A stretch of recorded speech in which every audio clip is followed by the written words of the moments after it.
Very weird. T3 Media. Through the media. This movie should have been done like at least 10 years ago. You could say that they would have, once they got married, because it was what, the late 80s, early 90s, and once they got married, that they could have had a child like this. A sequel of this could have been done like 17, 18 years later. James Earl Jones is back. He's dying, and you have to find a son that you never knew you had. Was a good way to kind of fill in that age gap, because you got it's been 30 years, so you have a 30-year-old, right?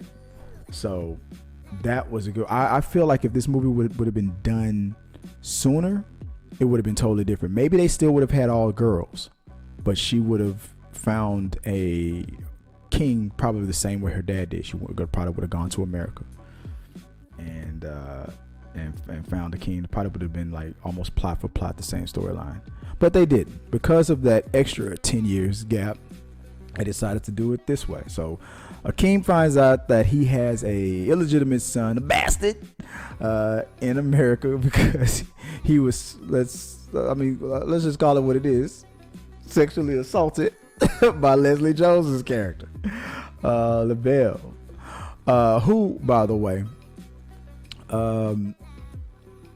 was the reason why this movie worked. Her involvement, I mean, because everything that Eddie Murphy and Arsenio Hall were doing, you know, it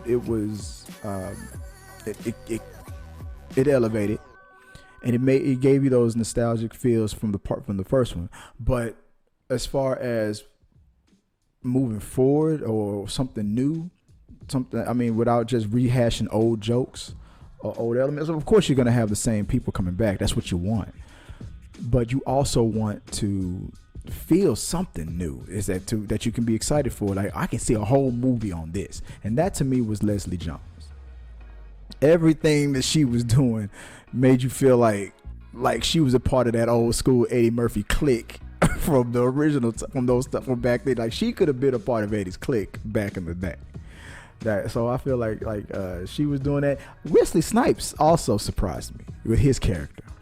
The fact that the plot was that he played a General Easy, who was threatening the war with Zamunda because he was still upset about what Eddie Murphy did to his sister, who was the woman that he was betrothed to originally, and had her jumping around like a dog and barking over. It was more focused on the illegitimate son, who was a real nice boy. I expected maybe he was going to be a jerk, or maybe something like that. Or I expected him and his sisters were going to go back and forth with each other and try to sabotage each other. But none of that happened. Everybody stayed in their lane and they were very mature about it. That's what I was surprised by. Usually in a movie like this, you would see like all that bickering and all that fighting, and it didn't happen.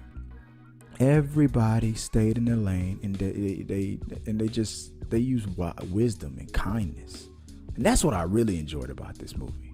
Everybody let everybody else grow and make their mistakes. Cameos with all the other bros that Eddie Murphy played. You saw that in the trailer, and you had to bring them all back, and that was funny. The barbershop guys obviously was what stole the show. Randy Watson coming back.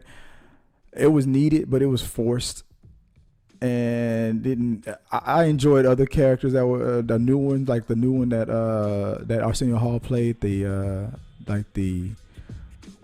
mystic wizard. It was almost like a Rafiki. What was the baboon name in Lion King? It was almost like that kind of a character. If that monkey were to constantly spit on the bird, on Iago all the time, and threaten to kill him all the time. Louis Anderson. I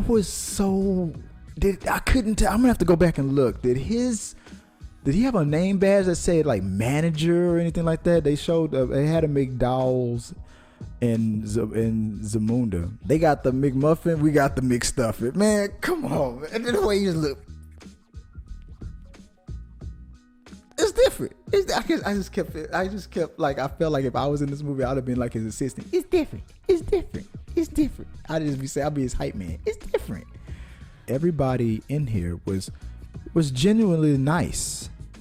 The closest thing to a villain was Wesley Snipes, and it wasn't really that he was a villain. It was just that he felt dishonored, and he was going to bring trouble if he kept constantly felt like he was being disrespected. Probably no different from like Black Panther, how the gorilla tribe, forget his name, sorry, M'Baku would challenge and got close. It kind of felt like that, and a lot of Wakanda jokes were in this. Like the "Hey Auntie" joke was in there. They mentioned Wakanda. You know, it's in there. I think that was in the trailer. I don't remember hearing it in the movie, but it had a lot of those feels in there. Like they were kind of plucking some of those, like Eddie Murphy thing. I wish we'd have thought of that. I wish we'd have thought of that kind of vibes to it. So I liked it, but overall, no one was really like mean, or I mean, just like in part one. I mean, the boyfriend was a jerk, but you know, it's not like he was trying to kill anybody or nothing like that. It was no real. I mean, there was a fight, but in part two, but there was nothing really was really that threatening at the end of it. It was safe. I mean, you got your three daughters that could pretty much handle a general like that. Then I'm pretty sure Wesley Snipes wasn't really that much of a threat. No disrespect, those girls had skills, but if he was to come in, you would have thought that they would have came in with machine guns, and they didn't. They all had just regular weapons. It was knives and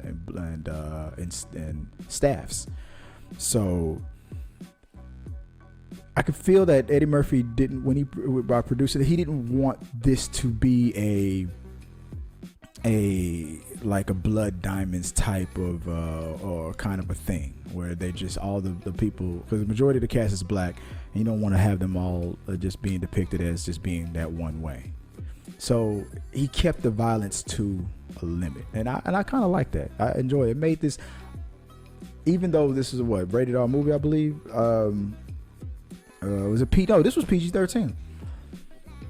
I could show this to when my son is 13, or before, after he is of that age. I could show this to my kids. I could probably show this before I could show the first one, but and they did enough flashbacks where you could pretty much catch up to the first one. I love the throwbacks of Peaches, and I'm the best. They still out there. They came back and did their little thing. Like I said, that was nice to see, but was it necessary? No. My moment would have to have been the mopping scene.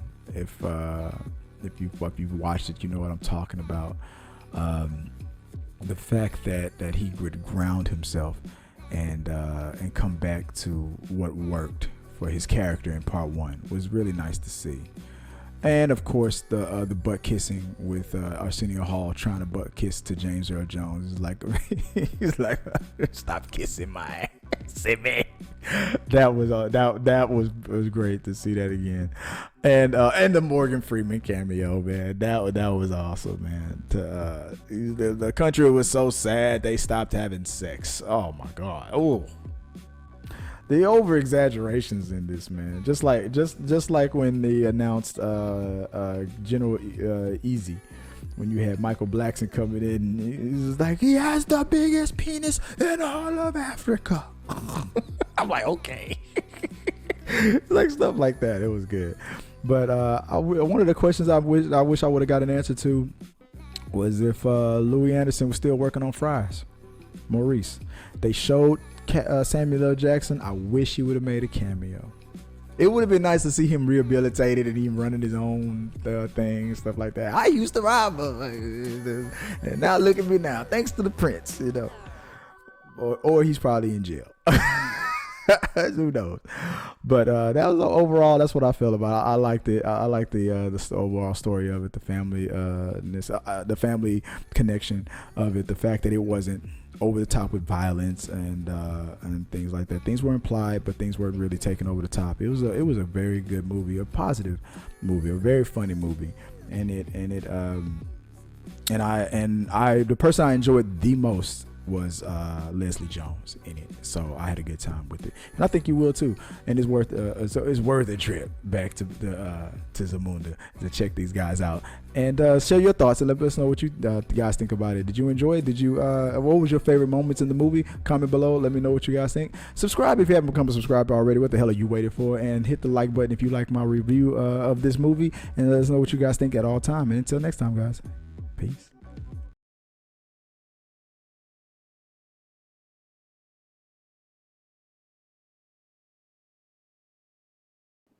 If you like what you saw, make sure to subscribe to the channel and please drop a like on this video. It really does help us. Also, don't forget you can turn on notifications so you don't miss a single review, react, why is that trending, or we got your mail.